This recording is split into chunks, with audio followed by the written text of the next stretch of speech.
Bonjour à tous, bienvenue sur ma chaîne YouTube. On va parler évidemment de culture à l'international, d'interculturel. Et aujourd'hui, j'ai l'honneur et l'avantage de recevoir Paul de Hartings qui a voyagé beaucoup à l'international et donc on a déjà beaucoup échangé entre nous par rapport à cette thématique. Et j'avais envie d'échanger avec lui parce que, bah, évidemment, il va vous expliquer ce qu'est pour lui cette notion de différence culturelle. Et puis, nous allons voir à quel point c'est important parfois d'être préparé quand on voyage. Voilà. Paul, bonjour. Bonjour Laurent. Voilà, donc on va Tu veux... parler de nos... Ah, vas-y, je t'en prie, je t'ai déjà coupé, tu vois, il faut que... Pas de souci. Est-ce que tu veux que je me présente rapidement? Est-ce que tu veux attaquer directement le sujet? Qu'est-ce que Oui, bah tu... vas-y, c'est ce que je voulais dire, mais j'allais te dire justement, vas-y, je t'en prie, présente-toi, mais alors go. D'accord. Bah, écoute, effectivement, l'interculturel, c'est quelque chose qui me touche assez parce que j'en suis un produit également. Donc moi, je suis franco-vietnamien et j'ai pu habiter dans un certain nombre de pays quand j'étais jeune avec mes parents. Mon père notamment qui est diplomate. Euh, donc le Vietnam, la Russie, à Paris et puis au Mexique. Et ensuite, c'est quelque chose que j'ai assez gardé parce que j'ai on va dire cette passion, cette envie de plus que D'accord. voyager, mais vraiment d'être enfin, voyager. Je trouve que c'est un peu réducteur parce que voilà, tu voyages pour aller en vacances, tu voyages aussi parfois pour faire un road trip ou ce genre de choses. Mais moi, c'est plus de m'immerger dans vraiment des cultures différentes. Alors, évidemment, quand on arrive dans ces différents pays, il y a des pays qui sont à plus ou moins fort contraste, hein. Il y a des pays où ça va, et puis il y en a Mhm. d'autres où ça va un peu moins bien parce que tout est différent. Qu'est-ce que tu pourrais nous donner comme ça, comme conseil? Voilà, moi, je veux partir demain dans un pays. Est-ce qu'il y a une préparation? Est-ce que je dois apprendre des choses, lire des bouquins ou autre? Bah, moi, je ne pense pas qu'il y ait une méthode spécifique à faire ou une D'accord? chose de précise à faire. Ce qui est important, c'est plus, je pense, la mentalité, c'est-à-dire l'état d'esprit. Ouais. Voilà, c'est vraiment être à l'écoute, enfin, c'est être intéressé. Parce que si tu es intéressé, si tu es curieux, peu importe la façon dont ça se manifeste. Je pense qu'il y a des gens qui aiment beaucoup voir des documentaires, d'autres qui vont vraiment acheter des guides bleus, d'autres qui vont passer beaucoup de temps à regarder des films d'une certaine culture ou des livres, des livres écrits par des auteurs du pays qu'ils vont visiter. Mais voilà, l'important c'est d'être, je pense, c'est vraiment être curieux. Et c'est un équilibre fragile entre, enfin, fragile, pas si fragile que ça, mais entre éviter les stéréotypes qui sont peut-être une forme de curiosité, mais qui sont plutôt détrimentales. Cette notion de tolérance à la frustration, de flexibilité mentale, ça te parle? Oui, oui, tout à fait. Enfin, pour moi, je l'assimile un peu à la curiosité finalement, parce que c'est difficile d'être curieux si on est Ouais, ouvert, enfin, fermé d'esprit. ouais, C'est assez antinomique, quoi. Non, tu as raison de le préciser. Je pense que oui, la curiosité doit s'accompagner d'une ouverture d'esprit, d'une certaine tolérance, ouais. et d'être, voilà, si quelqu'un d'autre le fait, si quelqu'un ou si, enfin, un peuple fait quelque chose que toi tu ne fais pas, et ben, c'est qu'ils ont des raisons de le faire, hein. Que ce soit manger une certaine des viandes ou des insectes que tu ne fais pas, que ce soit dans la façon dont ils parlent, que ce soit dans la façon dont le trafic est organisé. Mais oui, c'est très important d'être d'avoir cette ouverture d'esprit. Enfin, pour moi, c'était tellement basique que je l'ai même pas évoqué, quoi. C'était, si tu veux, Ouais, ça inclut avec la curiosité, effectivement. ouais, ouais. D'accord. Donc, une curiosité, une empathie aussi, une notion d'empathie, essayer de se mettre un peu à la Mhm. place de la personne, comprendre pourquoi elle dit ça et comment elle le dit.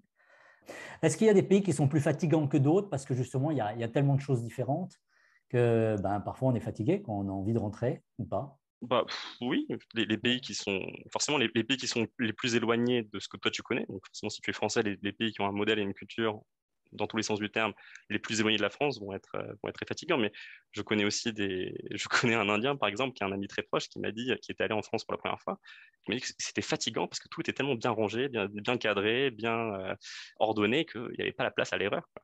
Donc Ouais, pour lui, la France était très enfin, fatigante entre guillemets, mais oui, plus on s'éloigne de sa zone de confort, qui se manifeste par beaucoup d'aspects différents, ouais, plus ça peut être fatigant. La première fois que tu vas, qui te part de très loin, même que, que ce soit quelque chose que tu vois de manière plutôt contraignante ou plutôt négative ou à l'opposé de manière positive, dans tous les cas, comme c'est un changement, ouais. ça t'oblige à être peut-être plus concentré, à être justement ça titille ta curiosité, mais dans tous les cas, oui, ça te fatigue un peu plus que ce que tu connais déjà.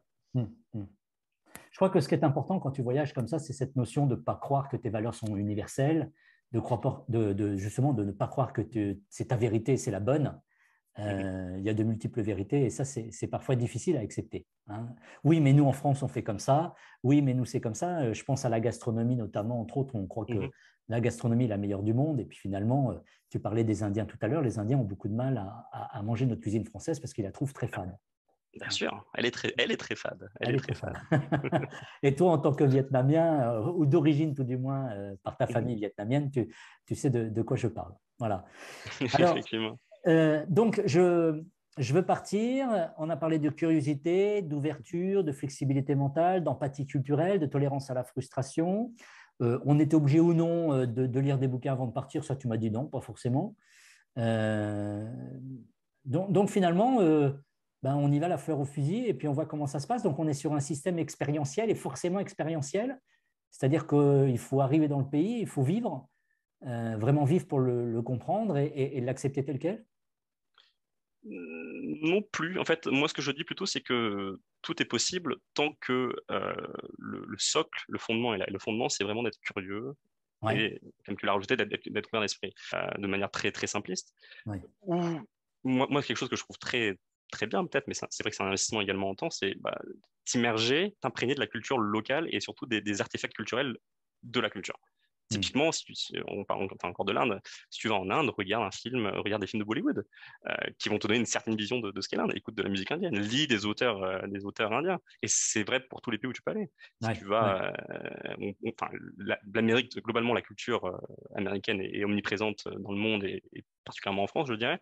Mais voilà, aller aux États-Unis enfin, préparer un voyage aux États-Unis ou un déplacement ou un déménagement aux États-Unis en voyant des films d'Hollywood, en lisant des auteurs américains, en regardant des émissions américaines, que ce soit des émissions de TV ou des émissions des talk shows, tu sais, ouais, ça donne toujours, enfin, ça permet de comprendre un peu plus de quoi il en est. Et ouais, derrière, ce qui est très important, c'est que ça te permet d'avoir des points d'accroche, enfin, des points d'accroche, euh, enfin, des liens de connexion, des liens avec les gens que tu vas rencontrer plus tard. Parce que tu ouais, comprendras leurs références, tu comprendras les sujets d'actualité. Donc, c'est ouais, super important, ça aussi, comprendre un peu l'actualité d'un pays, hmm, vu également à travers le prisme de ce pays-là, et pas forcément vu par le prisme qu'on a en France, qui est, hmm, encore une fois, c'est qui tend plus ou moins on a notre vision française des choses. Mais hmm, derrière, ça te permet, voilà, quand tu rencontres des gens du pays dans lequel tu vas, dans lequel tu voyages, de discuter de sujets qui, pour lui, sont importants ou sont des sujets d'actualité ou des références culturelles. Et un avantage indéniable, c'est que du coup, souvent les gens ils sont étonnés que tu aies fait cette marque de respect, parce que c'est une marque de respect pour moi, je pense. ouais, Ils sont étonnés que tu aies fait cet effort-là et ça ne peut donner que du bonus à ce qui hmm, s'ensuit, quoi. hmm, hmm. À la conversation, à la relation, Ouais, etc. tu as raison. Alors, on a parlé de tous ces éléments pour devenir justement un peu interculturel. C'est pas, alors, Mhm. je voudrais faire une différence entre l'interculturel et le multiculturel. Multiculturel, toi, tu parlais d'aller dans les différents pays. Multiculturel, c'est un ensemble de couches que l'on met Mhm. presque les unes sur les autres, mais il n'y a pas forcément de mixité, il n'y a pas d'intégration, alors que l'interculturel, c'est vraiment la capacité à bénéficier des synergies de la différence de chacun. Euh, il y a une chose aussi, bon, tu es allé sur My Export Coach, hein. Alors, My Export Coach, c'est un logiciel que j'ai développé pour les exportateurs et tu le connais. On parle de hiérarchie, d'observation de la hiérarchie dans la société. On regarde si la culture est plus ou moins collective, comment se passe la relation homme-femme, etc. Peut-être que c'est intéressant aussi de parler de ces éléments-là, c'est-à-dire que être vraiment curieux, tu disais, mais être aussi observateur des phénomènes de la société et essayer de les comprendre sans juger, Mhm. hein. Mhm. Cette capacité à laisser la chance à l'observation et non pas au jugement, hein, mettre son ego de son côté Mhm. et puis d'observer sans juger. Puis si le phénomène se répète, ce qu'on appelle les phénomènes entre autres diachroniques, et ben, s'il se répète chaque jour, ben, on va se dire bah, tiens, c'est un phénomène qui est normal, je l'accepte et je l'intègre. Je pense que Mhm. c'est important ça d'être, je sais pas ce que justement, tu me dis ce que tu en penses par rapport à cela, c'est d'être un Non, observateur de la société. absolument, c'est tout l'intérêt. Enfin, pour moi, c'est tout l'intérêt de voyager ou de vivre à l'étranger, c'est sûr.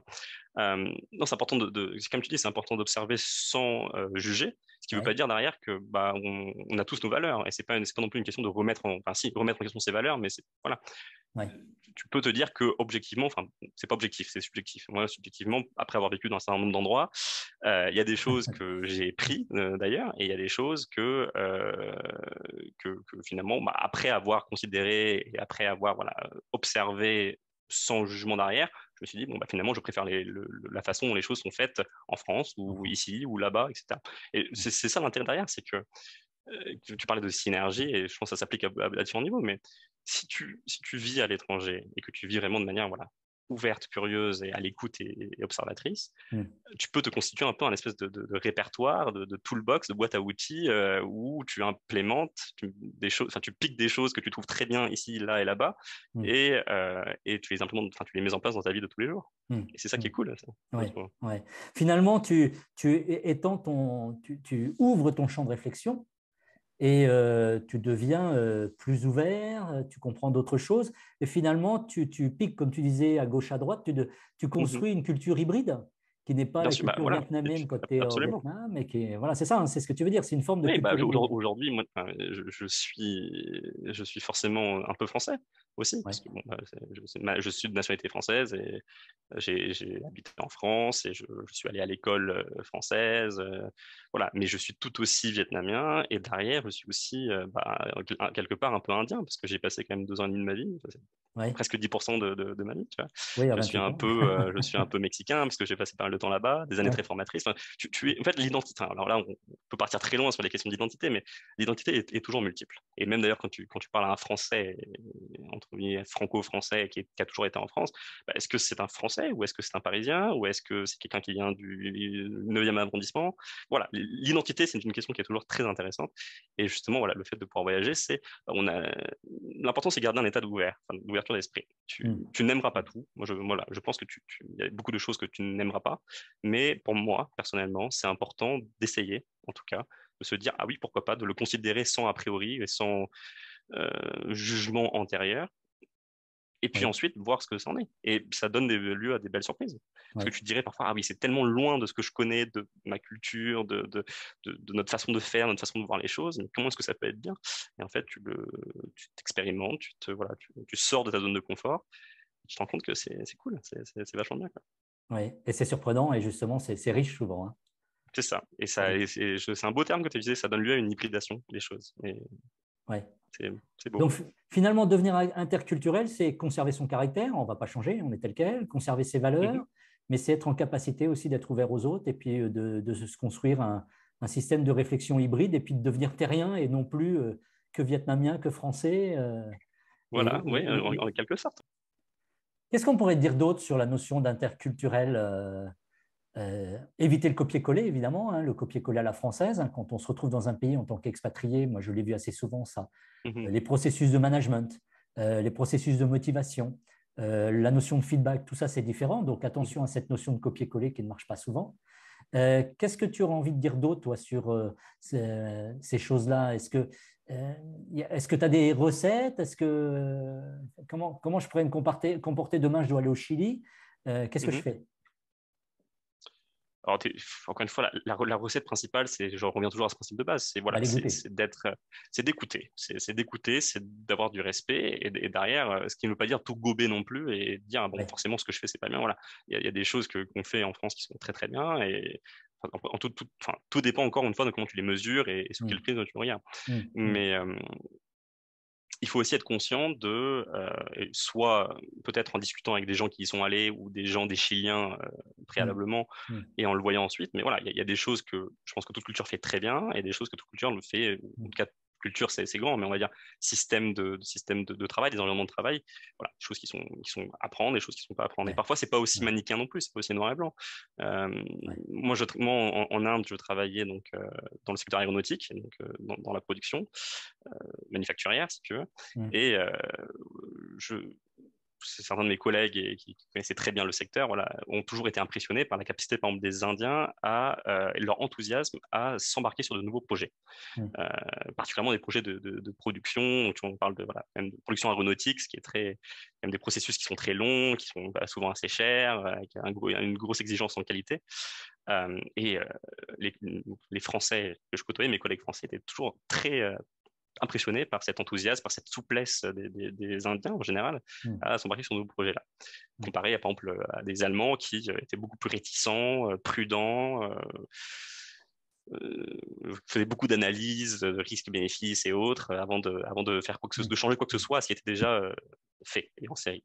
Et à mm. côté de ça, par contre, la faiblesse derrière les Indiens, c'est qu'ils avaient plus de mal à garder une constance dans ce qui était la production en série, c'est-à-dire ce qui était déjà fait, à garder une constance dans la qualité, dans ce qui est Ouais, déjà en ouais, place, quoi.